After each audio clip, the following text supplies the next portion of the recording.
Hello, everyone. Welcome to another Homestack Tech Agent Q&A. We are really excited to have with us today Joyce Fritz. Hey, Joyce. Hello, Rachel. How are you today? I'm great. Thank you so much for hopping on with us today. Absolutely. We've Yep, wanted my to talk to pleasure. you for a little while. Yeah. The success of your real estate business and your team. So for anyone who doesn't know you, tell us a little bit about how you got started in real estate and where your business is today. Okay. Yeah. So my story in real estate is a very bumpy ride. This is actually, I think, my fourth trip around the moon. So I actually got licensed back when I was 23. So really young, knew I wanted to be an entrepreneur. I always had like paper routes and was cleaning houses and just was always trying to make that, make that money. And so I knew I didn't want to be limited by my income. I really wanted to have that ability to work hard and grow my own business, and real estate seemed like a great fit. So, got licensed when I was 23, had my first child when I was 24, and it just personal challenges in my life with my marriage, and just wasn't the right time. And so then fast forward to now I'm like 32 and I'm working full time as a fitness trainer, which is like a passion I've always had is health and fitness, nutrition, all that good stuff. So I had an opportunity to explore that as a career field. It was a great fit. I'm now a single mom, three kids. And one of my fitness clients was a broker owner of Century 21. And so he was the one who encouraged me to get, my real estate license. And I was like, well, funny story. Like I wanted to be in real estate. So he helped me get back into real estate and ended up partnering up with a couple of investors who were flippers. And we were really kind of starting to rock it together. And we were going to build out a real estate company. And I was going to get my broker's license. And then they ended up going their separate ways. Their partnership dissolved. They weren't seeing eye to eye. So I was left having to go look for a brokerage to work with. So that was in 2005-ish. And so that's when I connected with PMZ Real Estate out of Stockton, which I was living at the time, Mm. and got with their company. And then 2007, I met my second husband, and we got married. And that's right when the market was crashing. Yeah. And so I had my three children full time. He had his two children full time. And so that's when I decided to go ahead and just commit myself to my new marriage, our new family.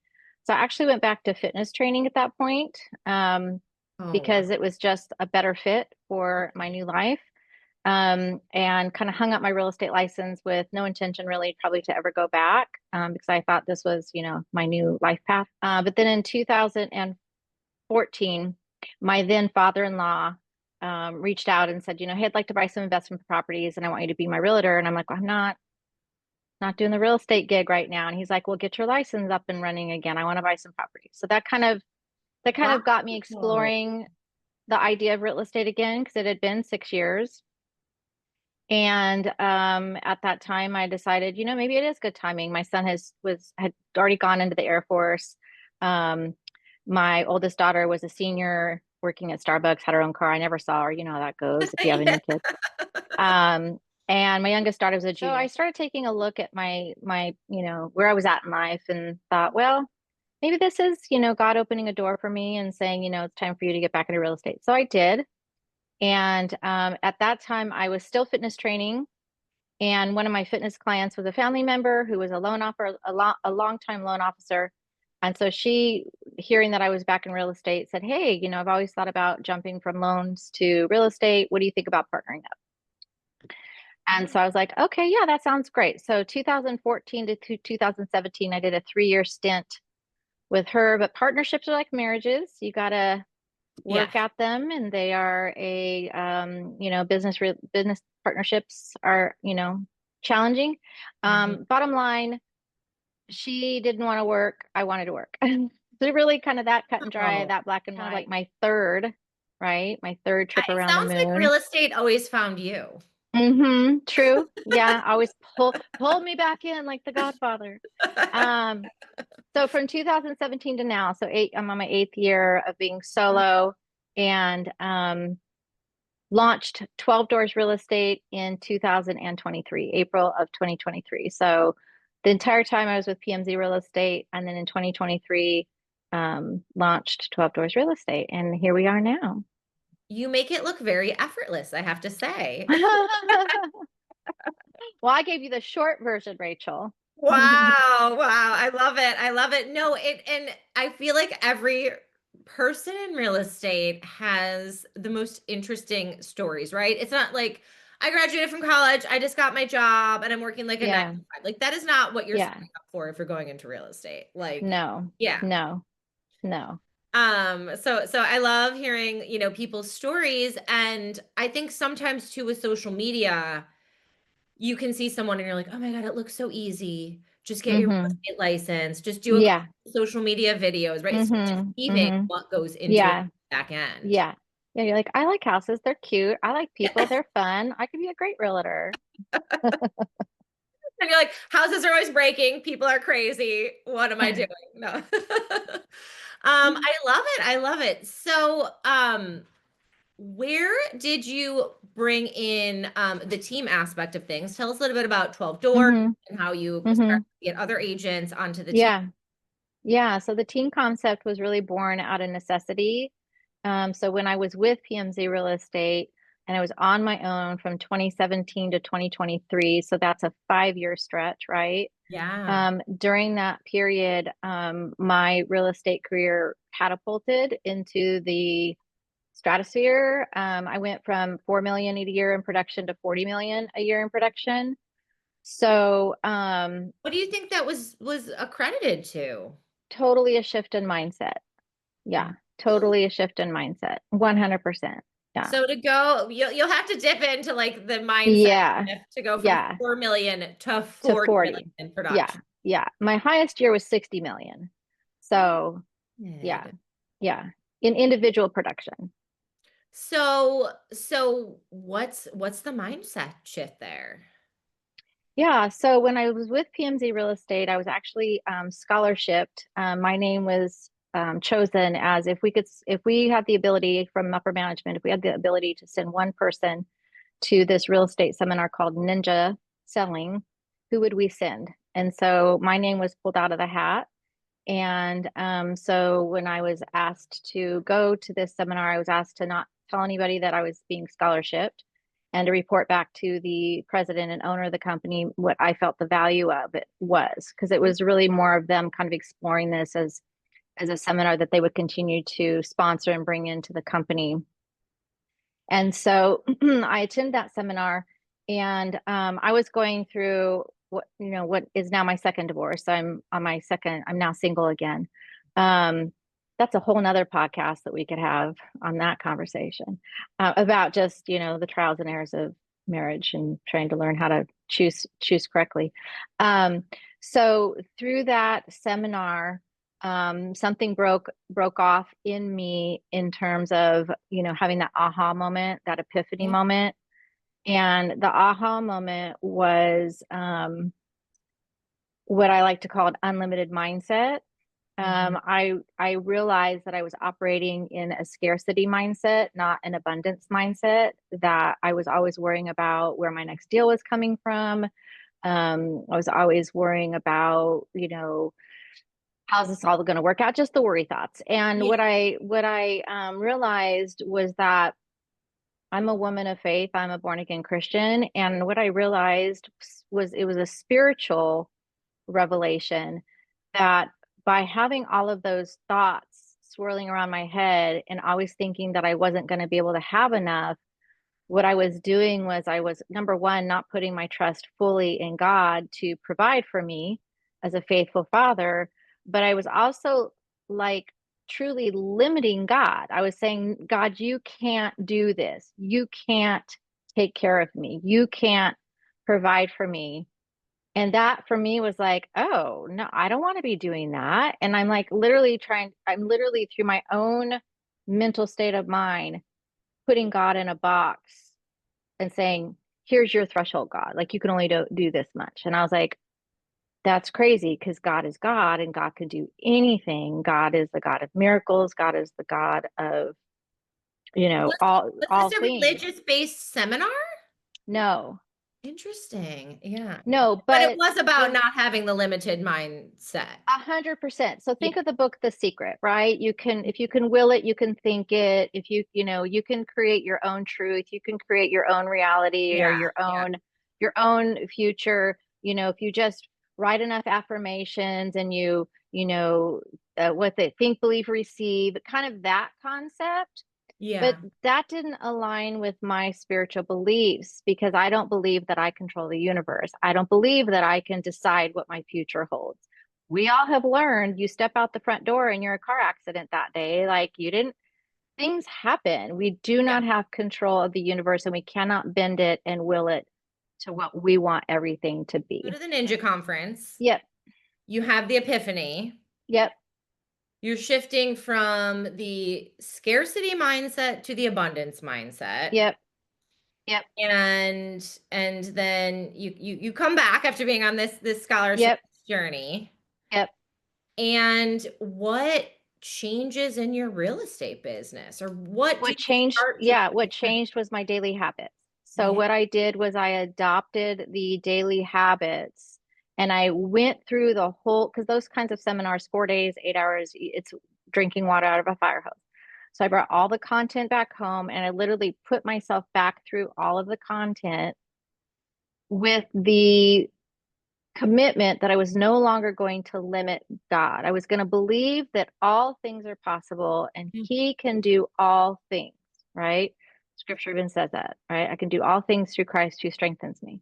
So I started believing that anything's possible, right? And why not me? Why can't I be the number one agent in Stanislaus County, right? Because I Mhm. was thinking that it wasn't possible.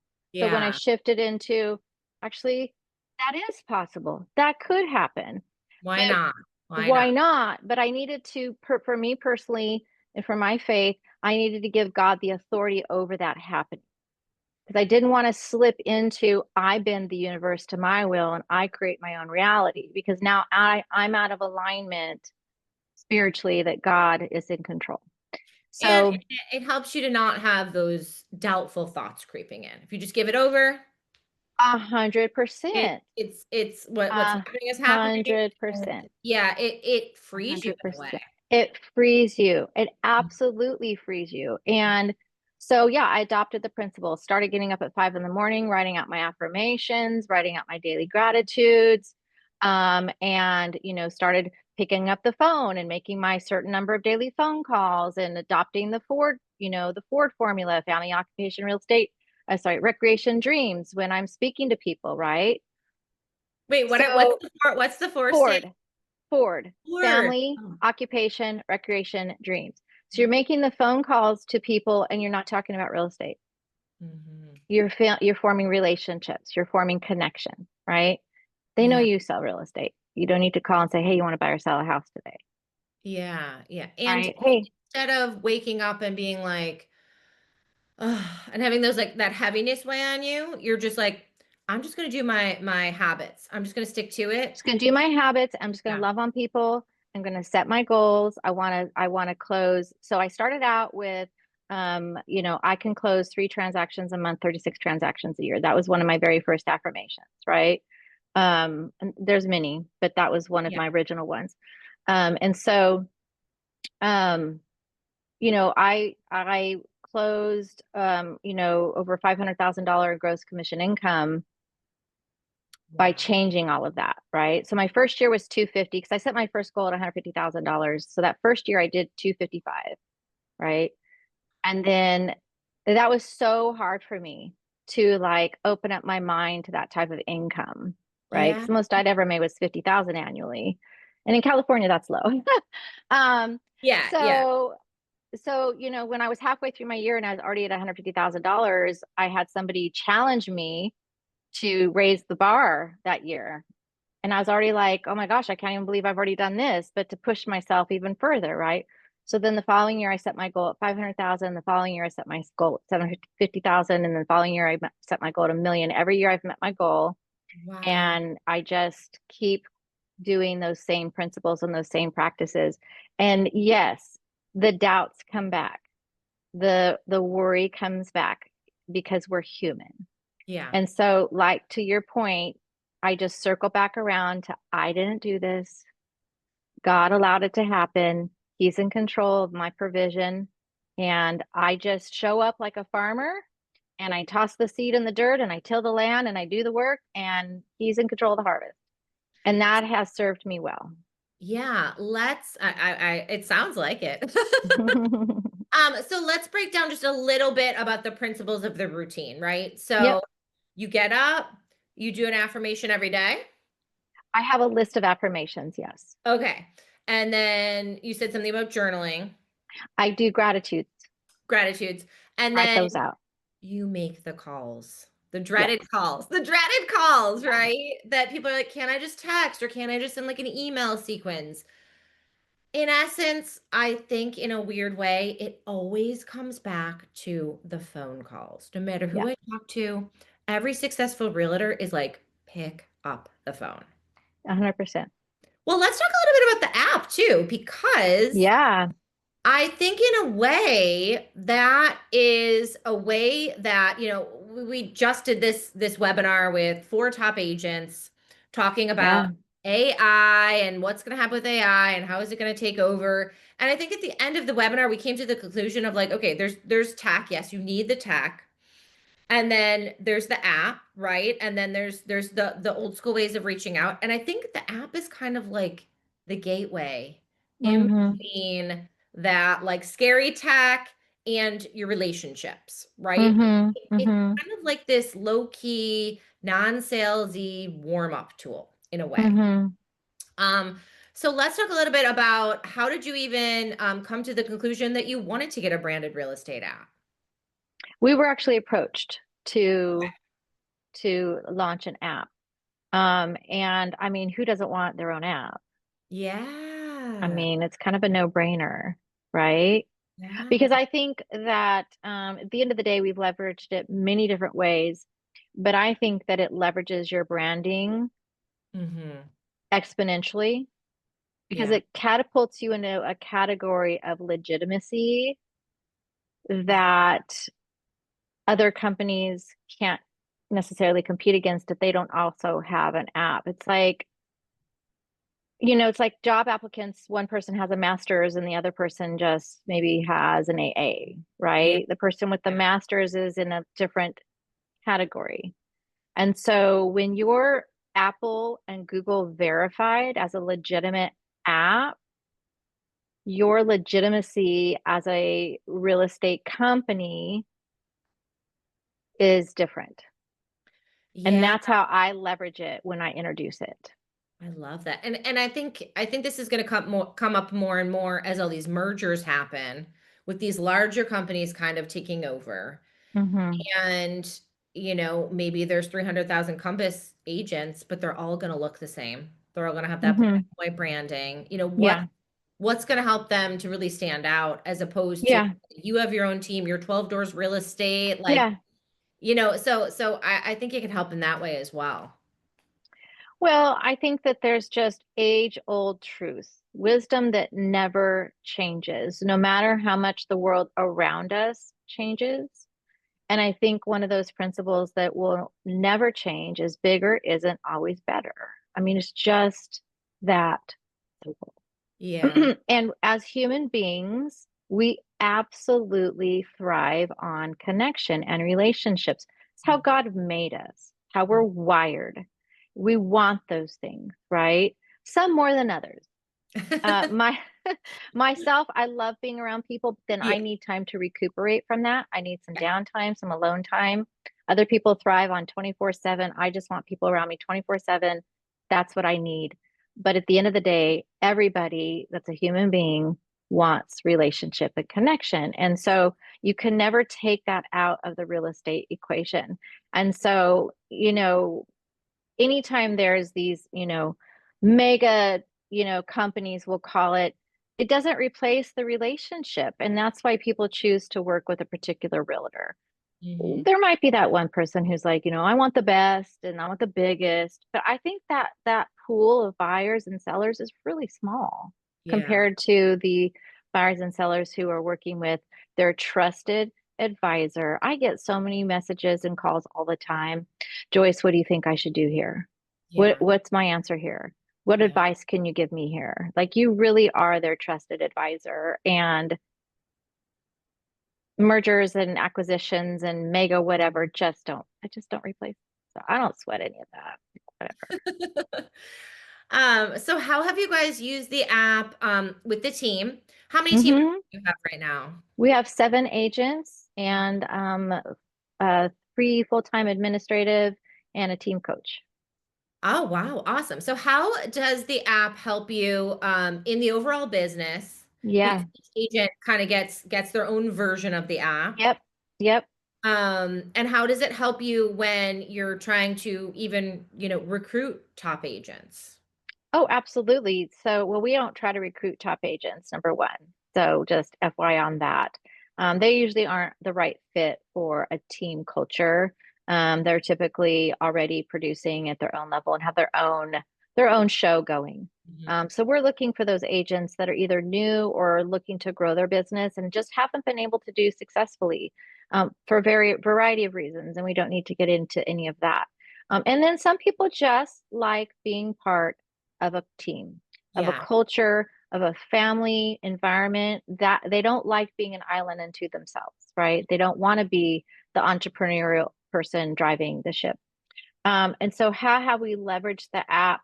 We absolutely have leveraged it so that when we tell our clients, when you're on these other national platforms, they're selling your data. Yeah. Every single person I tell that to had no idea. And Yeah. so when I let them know that they can use our Google verified and Apple verified app privately, they are thrilled. They absolutely convert and roll over. And the way we leverage that is, I think, 2 ways. Number one, the consumer, the client feels protected. They're like, thanks, good looking out.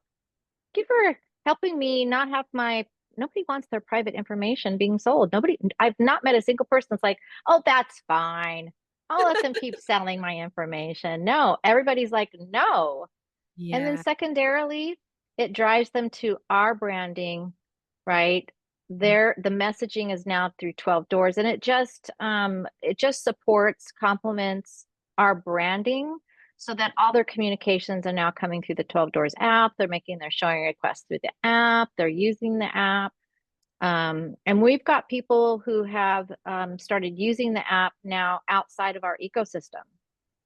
We'll get a new user logging on and becoming a member of our 12 doors app, and they are nobody's client, That's and that's happening awesome. organically through social media, website, platforms. So it's really cool, right, to see people using our app that aren't even clients. Yeah, I was gonna say you guys built like a really cool app landing page, which Yeah, I we're think really proud of it. doing advertising that comes to that landing page, I want to say. Hmm. I was just trying to pull it up actually. Um, Yeah. that I think is a really cool way to kind of have, because sometimes some people are like, tell me more maybe about the app, right? And then Hmm. kind of just send them to the landing page. Yeah. And it basically kind of tells them everything that they need to know, right? So Yeah. like Right. app, real-time accuracy, easy access, Yeah. QR code verified. Yeah. And if somebody's asking about it, you're like, boom, here's the page. Or if you guys do an app Right. or you promote it on social media, which I know you Yeah. guys do, then it kind of Yeah. all comes back to this nice landing page. Absolutely. And let me just take a moment to give a shout out to my team because I had no idea they even built this page out for me. So that's the power of growing a highly qualified and also loyal team is they are part of the vision and the mission of the company, and they've got your back and they're doing these kinds of things while you're out there selling houses, right? So, Awesome. That yeah, is awesome. Yeah, and I know love it. I think they've set up a lot of like search templates for certain areas in the app that you guys can pull Yeah. people on drips for, which is really cool. Yeah. Yep. To make it like a little bit more specific. Yep. Yep. Tell us a little bit about your tech stack, right? So you guys have the app, you also have Yeah. Brivity. How important is Yeah. it that all of your systems are connected? Oh, it's a must. Yeah. Yeah. It's a 10 out of 10. Yeah. You've got to be able to integrate because I Mhm. don't have time to hop around on all these other different platforms and input my data. Like they have to all be synchronized Yeah. Yeah. because time is money. Another age-old truth, right? That'll never change. Yeah. Why do you think that having a mobile app is a need and not just a nice to have going into, 2026? Because the world is evolving into technology, and you've got to be able to throw your hat into that ring and say, here's my tech, use Yeah. my tech, right? Mhm. Not write down the houses you want to see on a piece of pen and paper. Like, right. Like, no, we don't live in that world anymore. And that's the world that's being left behind, right? Kids don't even know how to fill out a check anymore. They don't know how to write cursive. Like, so you have to be able to have your tech to provide to the consumer. Yeah. Do you have any great app client connection stories? I'm sure you guys have many, but Well, yeah, I mean, again, these people that are using our app, we're following up with them and finding out that they are an active buyer, right? And now they are in our ecosystem. We're following up with them and they may not be ready, but it draws them into our universe. And Mhm. now they're feeling like they're connected to us, right? When I'm ready, I'm going to work with 12 Doors Real Estate, right? Because they're already feeling like part of our again, I'll use the word ecosystem. They're part of our technology. People, apps like that create loyalty, Yeah. right? When people use certain things, they're like, that's my go-to. That's what Yeah, I use, right? I And I think love it does create loyalty. Yeah, that's awesome. Why would you recommend Homestack to somebody? I think that because you guys were really efficient and effective in helping us build the app. You guys have your SOPs, your standard operating procedures, I think very together. It wasn't messy and difficult. It was efficient. It was effective. And then you guys have done a really good job of continuing to stay in touch with us with training Zoom videos for our team. And anytime something new gets rolled out, you guys have maintained a high level of communication. So, efficiency and professionalism. Last but not least, what are any of your tips for agents who are maybe just starting out about embracing technology and using it in their day to day and not be afraid? I mean, it's we'll use Nike, just do it. I mean, Yeah. I mean, you just have to take action in this business. There's no room for fostering your fear. Yeah. You have to face it. You have to jump in the deep end of the pool and you have to just do it. You don't get stronger and better and more courageous and less fearful of the difficult and hard things without just doing it. And so you just have to use the technology, implement into your business, and then you'll get comfortable with it. And that's, I think, when your brain starts to get creative, Mhm. is after you've gotten comfortable with something, you go, oh, do this with it. Right. That's been my personal experience. And I think that's when you can really kind of take that technology and personalize it to your branding and your approach with your buyers and sellers. Yeah, yeah, I love Hmm. Yeah. Awesome. Well, thank you so much for being here with Thank you, Rachel. me, and we're excited to continue to work with the team and grow with you guys. Likewise. Likewise.